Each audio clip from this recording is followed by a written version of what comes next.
Hi everyone, Curtis here from Goth Rider Creations, and in today's episode we're going to sort out the body and the neck of the Eco Paper guitar. Stay tuned. Where the fuck did I put the shed?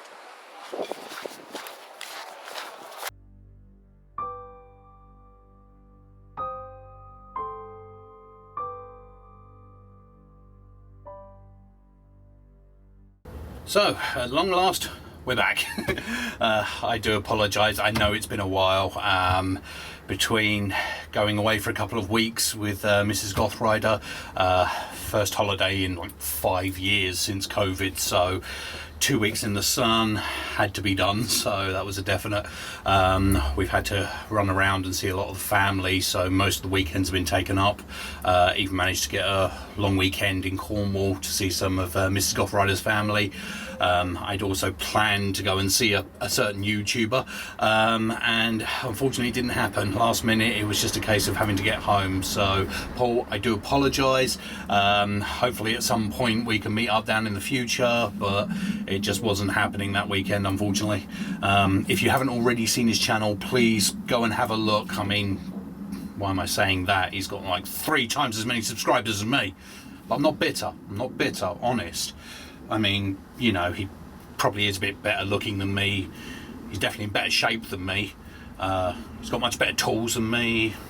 He's got a better workshop than me. He makes probably better guitars than me. Yeah. Fuck Paul. Wanker. Emotional, damn it. I'm only joking, mate, I love you. Yeah, so finally back in business. Now, you saw with the previous episode, I've managed to get the jankiest belt sander in the whole world made and done. I've got a really basic router table now, so I can actually get some of these jobs done, so that's the main thing. Got the template ready to route the body, so that's all good. The template I had for this one there, turns out was the wrong size. Now, it was not majorly out, but the template I was using was. So, allegedly, this was 25.5-inch scale. Now, if you look at that against what I now know to be a fretboard at 25.5-inch scale, you can see there's a very slight difference. I didn't realise with these websites you can print out your fretboards. It's brilliant, you know, you put in your scale length, you put in whether you want it fanned or not, you print it, done. Unfortunately, I didn't realise it was an American website, and for some reason you guys use letter as your paper size. We use A4. A4 is bigger. I didn't pay attention to that, so this was printed out in letter and is completely the wrong scale for the paper, whereas this is. So thankfully, I mean, this template is slightly bigger than this, so I could just shave this template down slightly and crack on. The only problem is I took a massive chunk out of the back of it, and now I'm not too sure that I'm going to be able to get the bearing to ride exactly where it is. I could get the bearing higher, but then I'm getting close to running the bottom bearing along the wood, so I think it'll probably be safer if I just quickly knock up another template and then we can get started.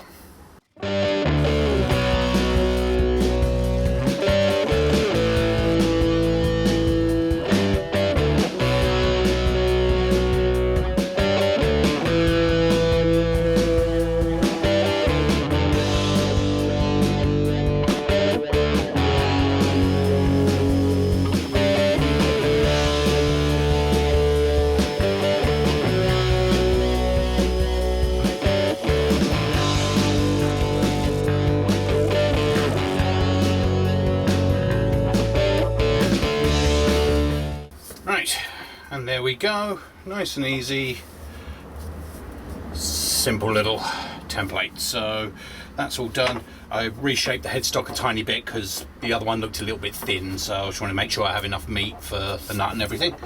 And there we have it. So now we need to do a little bit more work before we can start the routing, and that is that I kind of messed up with this fretboard a little bit. Now the marks you can see, the kind of wavy lines, are literally where I ran it through the table saw, had to turn it, run it through the table saw again, and I've ended up with some blade marks. Now I kind of don't mind it, I think it looks kind of funky, but I want to try and get a bit more professional.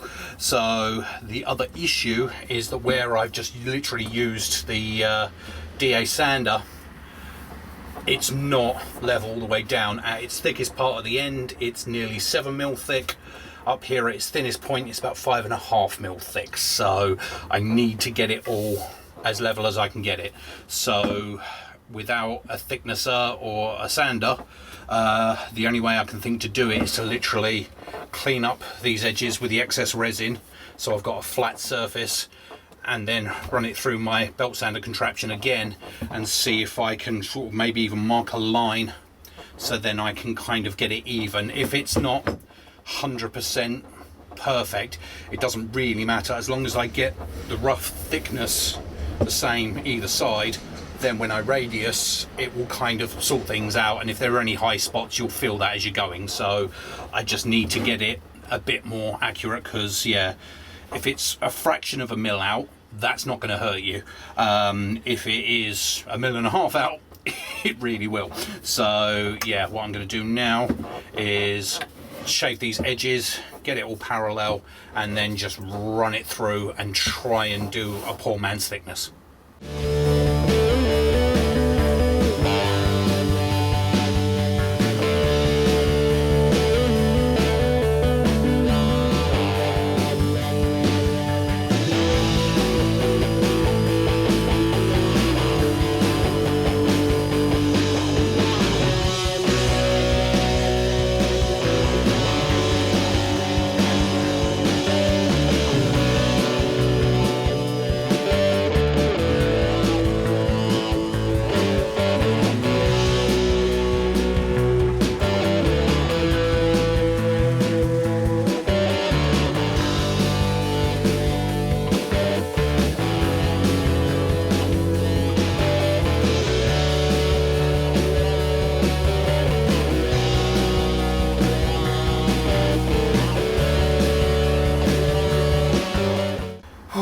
Right, and that's that sorted.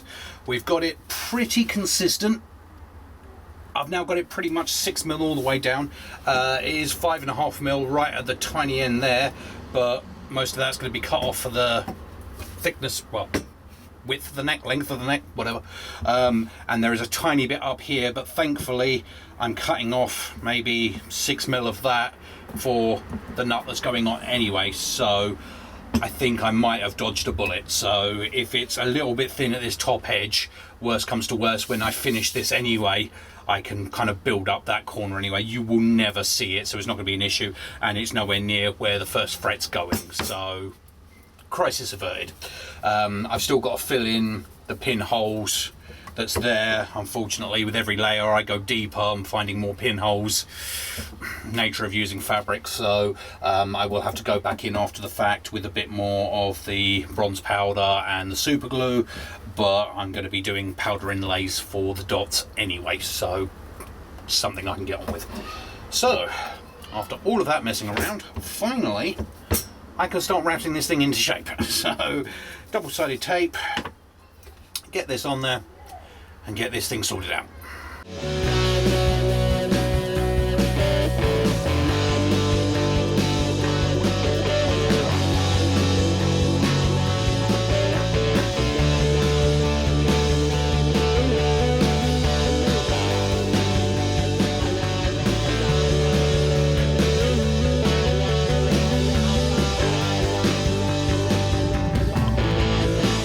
It was at this moment that he knew. He fucked up.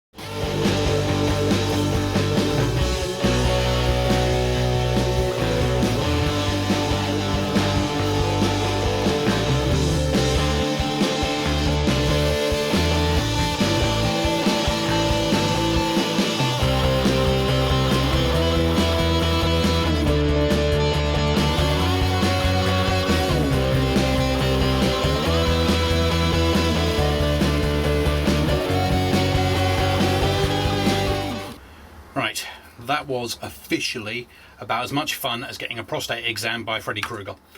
Jesus. Woo. That was fucking scary. On a scale of fucking scary. Yeah. So, the adjustment mechanism was working, but for whatever reason, that router now slides in this. I thought it was this adjustment that I put on there. Turns out it's sliding in the normal collar as well. So I'm going to have to buy a better router. But I managed to, as you see, literally pack it underneath to hold the router at the right height and route that way. Don't try this at home, kids. Jeez. Oh, and anyone that says that double-sided tape isn't strong enough to hold up a template, that's what it did taking off the template. If it breaks the template because it won't come off, it's strong enough. Goth Rider Creations top tip. So, now I've buggered that. Oh, I've roughly got the shape I need. It's nowhere near perfect, it's stepped to the back.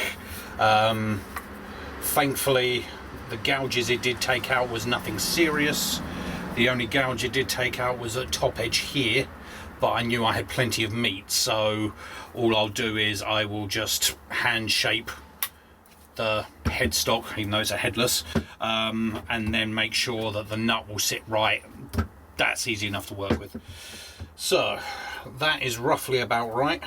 I did remember pretty much everyone having problems with this corner with a router, so I deliberately left it, and then I'll just cut that off by hand. So fingers crossed. Right, so that's now where it needs to be. Now let's put the template on this and have some more fun. Yay!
Right, I'm giving up. This has been an absolute disaster. For whatever reason, the router, like it was when I was actually trying to get this slab cut in half initially, it just grabs the paper. That router bit is constantly just biting and biting and bouncing off the paper. I don't know.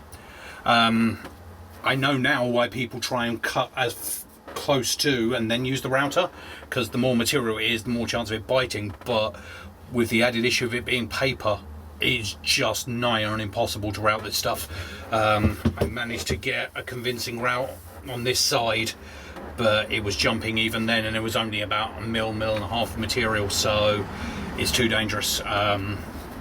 It's already started biting chunks out of the back corner here, and it got very close to actually destroying the template and totaling the whole slab, so I can't do it.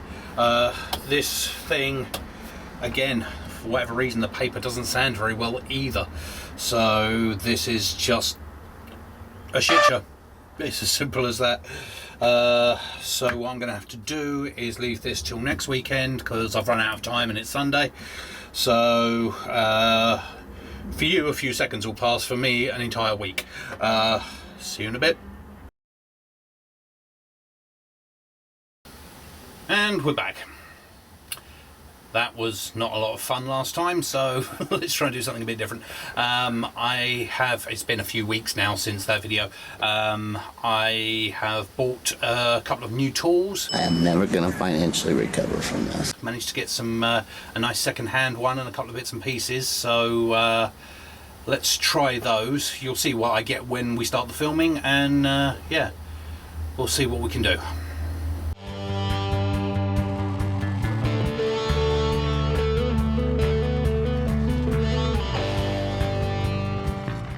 Right, so that was a bust.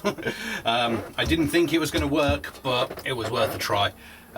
Scroll saw, picked this up Facebook Marketplace for about £40, second hand. Yeah, on smaller material that it's meant to work on, it'll probably be fine, but the blade is way too flexible, even at its highest setting, where I think it's probably going to break any second. It's just all over the place. So nice thought, but that's not working. So let's try option number 2.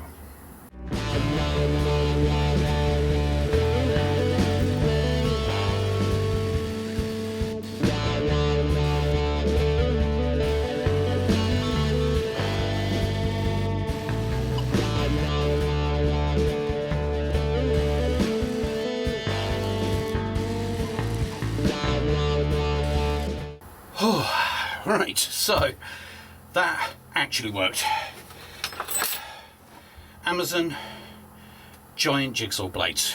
I think they're about, well, if the guys are here, I think that's about 12 inches, isn't it? Sorry, children. Yeah, so I don't know. In fact, we have measuring tapes. Why don't we use them? That is an 18cm blade, so absolutely brilliant. Does the trick.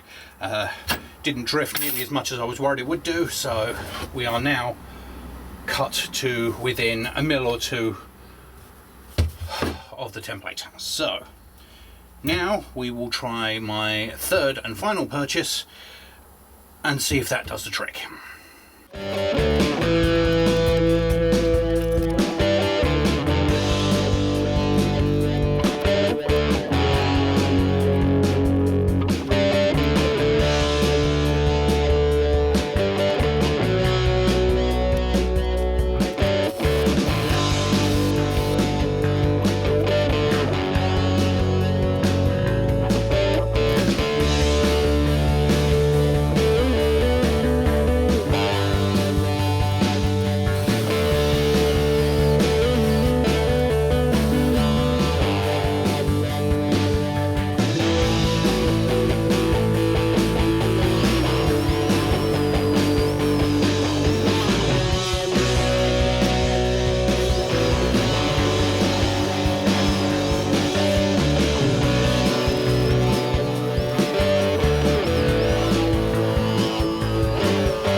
Thank fuck that's done.